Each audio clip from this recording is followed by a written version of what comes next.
This is the AM96, probably Belgium's most strange and interesting looking train with its unique rubber front design.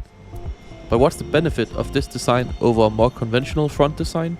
Let's find out as we take a trip on board the Belgian National Railways from one of Europe's most magnificent train stations, Antwerp Central, cutting across the country to Kortrijk, close to the border with France. Our journey begins at one of the most impressive railway stations in Europe, Antwerp Central. And if you think the outside is gorgeous, just wait till I show you the inside. So let's make our way inside. The current day station building started construction all the way back in 1895, but the railway has roughly been on this location since 1836. And just wow, take a look at this magnificent hall.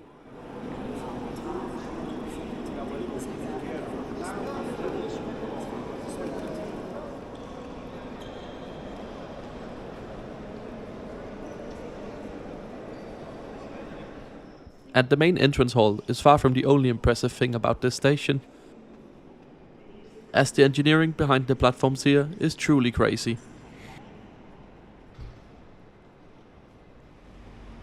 The station features trains at 3 levels stacked right on top of each other.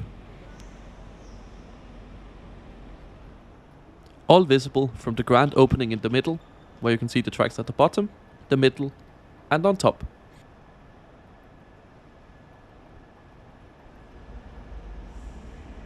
The station has gradually been expanded over the years, with the through platforms on the lowest level opening in 2007 as part of the construction of an underground through tunnel under Antwerpen, significantly reducing journey times for trains heading north, such as the Eurostar high-speed services to Amsterdam. And while I could spend hours here just watching the trains depart from all levels, there's actually quite a lot more to the station.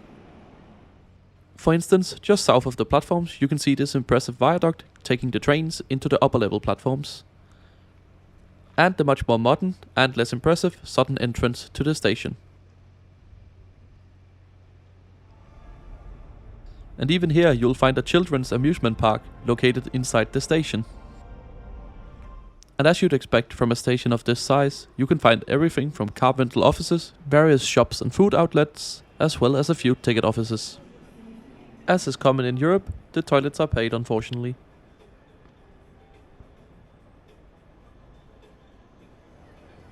With our train soon departing, it's time to consult the departure board. Our train will be departing from the upper level platforms, where we have one last chance to take a look at the beautiful station building. We'll head over towards platform number 2, which is where our intercity train towards Poperinge will be departing from.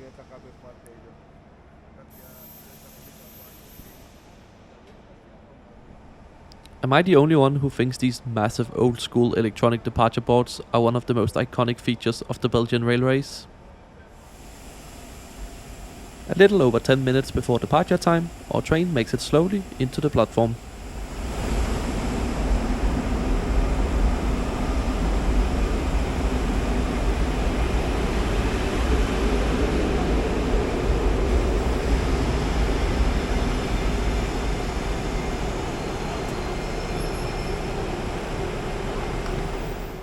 This is an AM96 electric multiple unit, constructed in the late 1990s. A total of 120 units were built for the Belgian railways using the same front design as the Danish IC3 trains. The trains were manufactured by Bombardier in Belgium and are capable of up to 160 km per hour. Each multiple unit is 3 carriages long and can be combined with a total of 4 units to make one 12-car long train on the Belgian railway network. And here we can see the main benefit of this front design, the smooth connection between the 2 units. And as our train will be departing soon, it's time to head on board. I'll be traveling in second class today, which on Belgian railways is pretty much only unreserved seating, so we can just go pick any we'd like in the carriage here.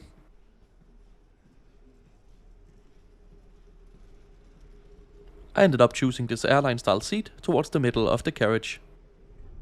Our train departs a minute behind schedule at 13:37. And as we pass under the modern southern entrance, we can also catch a glimpse of the old station hall. Goedemiddag beste reizigers, eerstvolgende halte van deze trein is Antwerpen-Bergen. And as we make our way out of this complex station, let's take a closer look at the route we'll be traveling on today.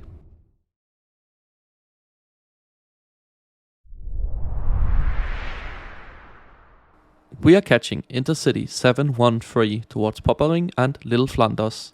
Our train departs from Antwerpen Centraal, heading southwest towards Ghent, and eventually arrives at Kortrijk, which is as far as I'll be traveling.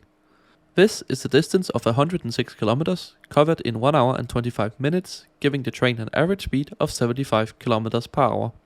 Here in Kortrijk, the train splits, with one portion of the train departing first for Poperinge, and the rear portion of the train departing for Lille-Flanders across the border in France. Shortly after departure from Antwerpen Central, we pull into our next station stop, which is Antwerpen Belgium.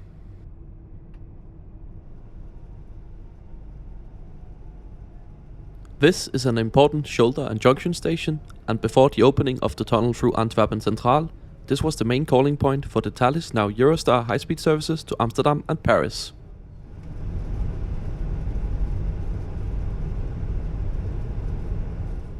After the brief stop here, we leave the line towards Mechelen and Brussels behind and instead curve west to head towards Ghent.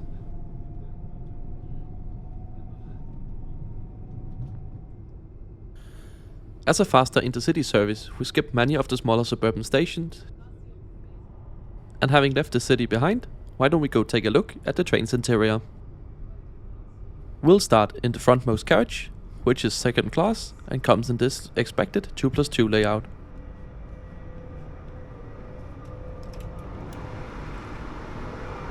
In the vestibule here you'll find a toilet, which was occupied, so we'll check out another one a bit later in the video. In the middle of the train you'll find another second class carriage with a similar layout, mixed between airline style seats and base of 4 with half tables.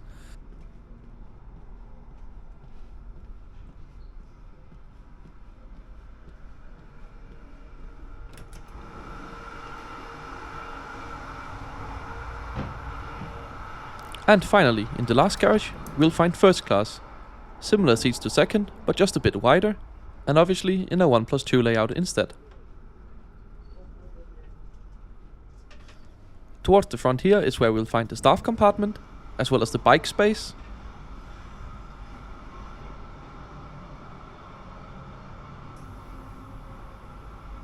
And this is where I'd love to show you the train's best and most special party trick, but unfortunately, the doors are closed. When these trains operate in multiple units, the cab can slide to the side, forming an easy walkway between the two train units, making it easy to move up and down the train, which is the main benefit of the rubber nose design, allowing the driver to have a full-size cab while maintaining the ability for passengers to walk through when the cab is not in use. One thing that wasn't locked was the accessible toilet, so we can go and check that out. I've heard quite a few reports that Belgian train toilets are usually not in the best condition, but so far this one seems to be working, and actually pretty clean. The door is easily locked using this button. The toilet itself is looking clean. The flush is working, stocked up with toilet paper. I was struggling quite a bit to get the water sensor working, but eventually we managed. There was also plenty of soap, and the hand dryer was working as well, so I can only give this a thumbs up. Back at my seat, we're now making good progress towards Ghent, the 4th largest city in Belgium.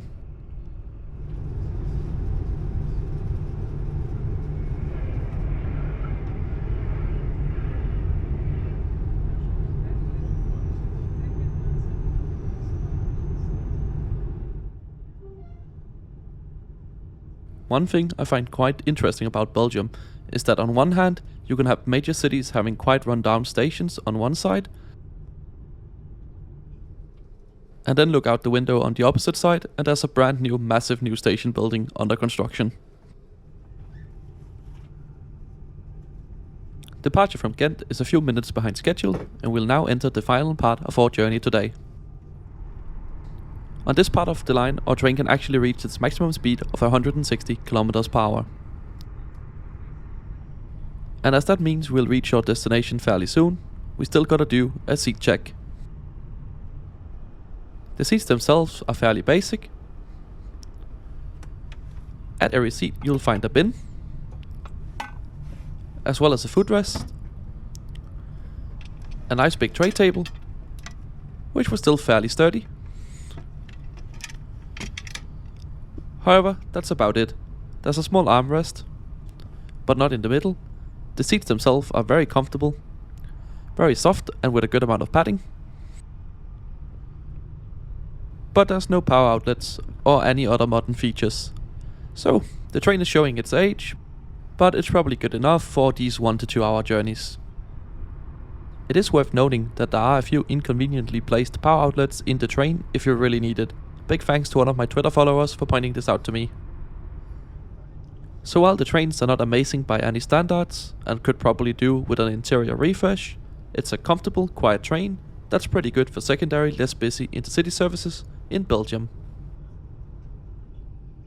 And as we begin our approach into Kortrijk, it's time to talk about tickets.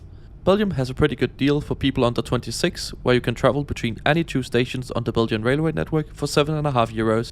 So that's what I paid. The normal fare for an adult on this route is €18.60. Not too bad either, especially considering all tickets are flexible and good for any train of the day on the route.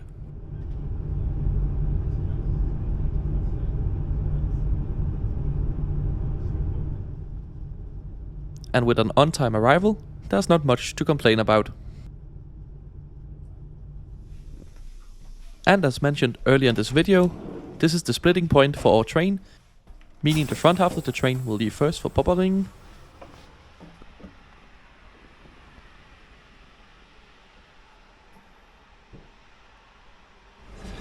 as seen departing here.